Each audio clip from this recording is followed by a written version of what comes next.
मुझे अधूरा हिसाब देने में कोई झिझक नहीं है, क्योंकि हमारे अधूरे हिसाब को कई गुना कम भी कर दे तो भी आप उसको परास्त नहीं कर पाएंगे श्रीमान केजरीवाल। मैं दिल्ली के चुनाव के मैदान में आऊंगा तब पूरा हिसाब लेकर आऊंगा केजरीवाल जी। एक बंगलों से पेट नहीं भरा, 2 बंगलों से पेट नहीं भरा, 3 बंगलों से पेट नहीं भरा, 4 बंगलों से पेट नहीं भरा, 50,000 गज एक शीश महल बनाया दिल्ली वासियों के 45 करोड़ के खर्चे से। और केजरीवाल जी आपको इसका हिसाब देना पड़ेगा। हर वार्ड से 10 दिल्ली वालों को अपने घर पर चाय पिलाकर शीश महल दर्शन का एक बार कार्यक्रम बनाइए तो दिल्ली की जनता को मालूम पड़ेगा कि उनका मुख्यमंत्री कितने बड़े भवन में रह रहा है। दिल्ली के अंदर ये 10 साल में 68,000 करोड़ के इंफ्रास्ट्रक्चर के काम नरेंद्र मोदी सरकार ने किए।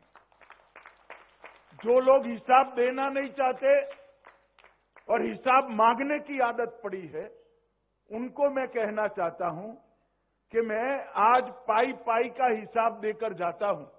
मुझे मालूम है मेरा हिसाब किताब अधूरा है, इससे कई गुना ज्यादा काम हुआ है, मगर मुझे अधूरा हिसाब देने में कोई झिझक नहीं है, क्योंकि हमारे अधूरे हिसाब को कई गुना कम भी कर दे तो भी आप उसको परास्त नहीं कर पाएंगे श्रीमान केजरीवाल। इसलिए मैं अधूरा हिसाब भी देना चाहता हूं। हमने 68,000 करोड़ के इंफ्रास्ट्रक्चर के काम दिल्ली के विकास के लिए किए। 41,000 करोड़ रुपया का सड़क बनाया, 15,000 करोड़ के रेलवे के काम किए और 12,000 करोड़ के एयरपोर्ट और इसके आसपास की आनुषंगिक सेवाओं को सुदृढ़ करने के लिए किया। दिल्ली मेरठ एक्सप्रेसवे अब सिर्फ 45 मिनट में आप पहुंच सकते हो। 8,000 करोड़ रुपया खर्च हुआ। दिल्ली मुंबई एक्सप्रेसवे 24 घंटे की यात्रा को 12 घंटे में बदलने के लिए हाई स्पीड कॉरिडोर बनाया जा रहा है। द्वारका एक्सप्रेसवे 7500 करोड़ की लागत से बन रहा है। ईस्टर्न पेरिफेरल एक्सप्रेसवे 11,000 करोड़ की लागत से बन रहा है और 500 दिन में पूरा हुआ। Urban extension road UER2 7,715 crore की लागत से बना है। Pragati Maidan integrated transit corridor 920 crore की लागत से बना। दिल्ली मेरठ RRTS रेल गलियारा 30,000 करोड़ की लागत से बन रहा है। ITPO कॉम्प्लेक्स, जिसको पूरी दुनिया अब भारत मंडपम के नाम से जानती है, वो 7,000 सीट का कन्वेंशन सेंटर और 3,000 सीटिंग कैपेसिटी का एम्फी थिएटर बना। यशोभूमि कन्वेंशन सेंटर 5,400 करोड़ की लागत। द्वारका गोल्फ कोर्स 250 करोड़ की लागत। द्वारका स्पोर्ट्स कॉम्प्लेक्स 92 करोड़ की लागत। PM उदय के तहत 1731 कॉलोनियों को नियमित करने की प्रक्रिया कर 40 लाख गरीबों को मालिकाना हक देने की योजना लेकर आए। झुग्गी वासियों के लिए फ्लैट, प्रधानमंत्री आवास योजना शहरी में 29,000 मकान बनाए। इन सिटू स्लम रिहेबिलिटेशन लगभग 354 करोड़ से 3,000 EWS फ्लैट बनाए। दिल्ली विश्वविद्यालय में नया वीर सावरकर कॉलेज बनाया। प्रधानमंत्री संग्रहालय बना। पुलिस म्यूजियम बना। राष्ट्रीय युद्ध स्मारक बना। इंडिया इंटरनेशनल कन्वेंशन सेंटर और एक्सपो सेंटर का विकास बना। ऑक्सीजन पार्क्स बने और ग्रीन इनिशिएटिव भी ढेर सारे ले लिए गए।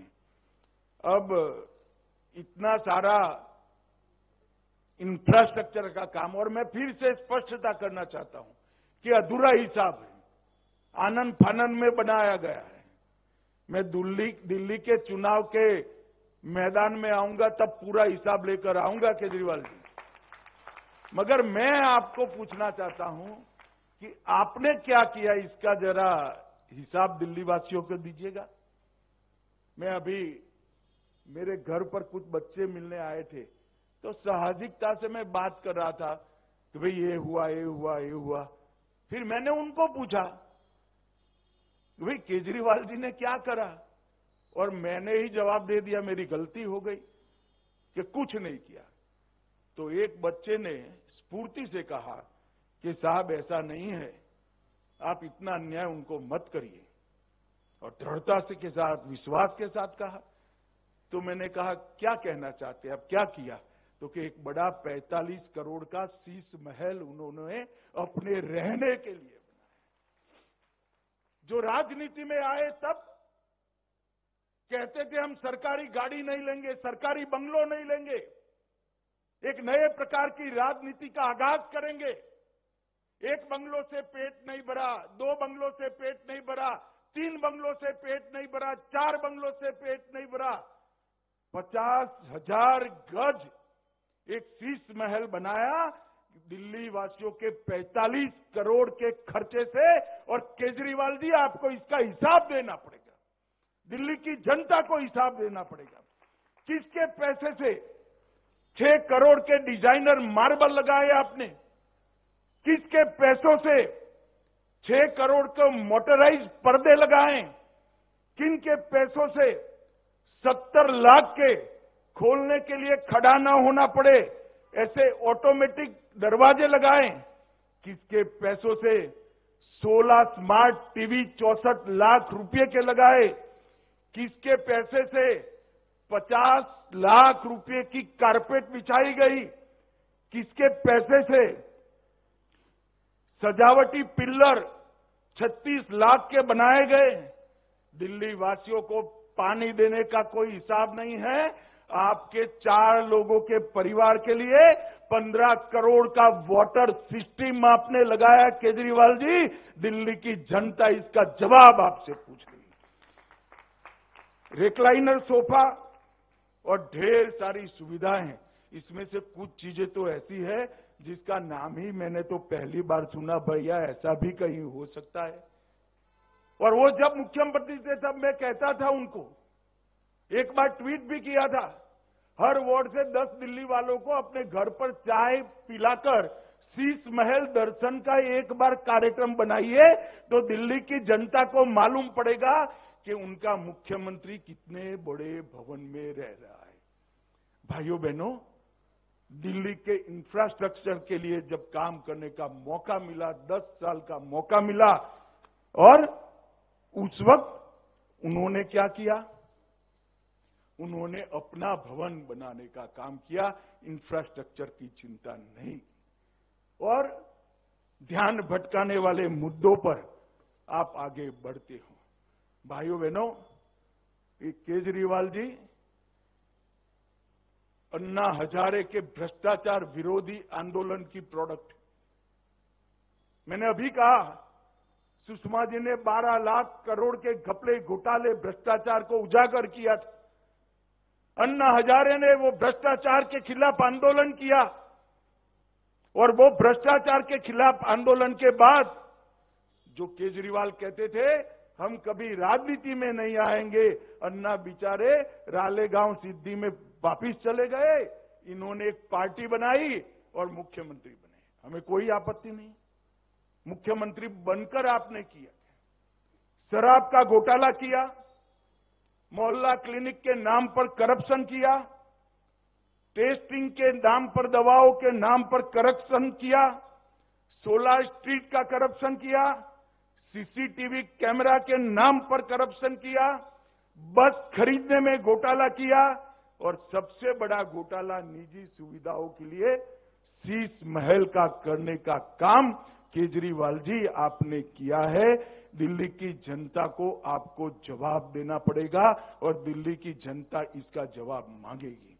और मैं मैं केजरीवाल जी को कहना चाहता हूं, केजरीवाल जी हम पर जो आरोप लगाना है लगाइए, जनता फैसला करेगी, मगर आप शीश महल का जवाब दिल्ली की जनता को जरूर दीजिए। भाइयों बहनों, केजरीवाल का जो रास्ता है वो भारतीय जनता पार्टी के लिए अभिप्रेत नहीं है। हमने तो आयोजनबद्ध तरीके से शहरों का विकास करने का मोदी जी के नेतृत्व में ठाना है और आज इसकी ही एक कड़ी ये सुषमा स्वराज भवन बनी है। यहां पर सुरक्षा के साथ हमारी कामकाजी बहनें, बच्चियां रहेगी, अपनी कैरियर को एक शेप दे पाएगी और समाज के बीच में उन्नत मस्तक के साथ अपने अस्तित्व को वो उजागर करेगी।